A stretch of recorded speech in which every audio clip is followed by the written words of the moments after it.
にんぎょう. We use this word when talking about kids' play, decorations, and souvenirs. You also see it at shops and events. 人形、子供の遊び、飾り、土産でよく使います。イベントでも見かけます。Part of speech, noun. 人形 means a person-shaped toy or figure, and it can also refer to a display figure, like a mannequin or effigy.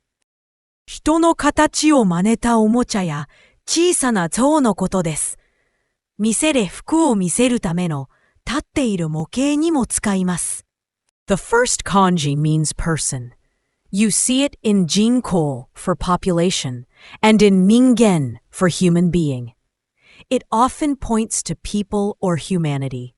Remember it as the idea of a person. The second kanji means shape or form.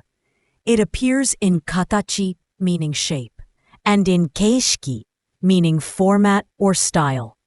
It talks about how something looks or is arranged. Think of it as the outline of things. I like this doll. この人形が好きです。この人形が好きです。My sister plays with dolls at night. 妹は夜、人形で遊びます。妹は夜、人形で遊びます。The store displays a doll at the entrance.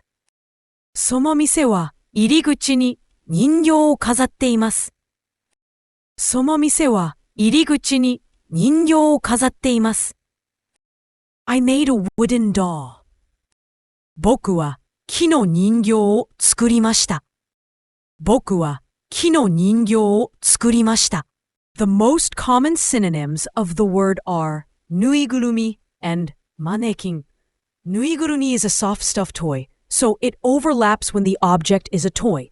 Mannequin is a display figure for clothes, overlapping when the object is for showing items, not for play. The most common antonym of the word is ningen, which is a living person. Ningen is real and alive, while ningyo is an object shaped like a person.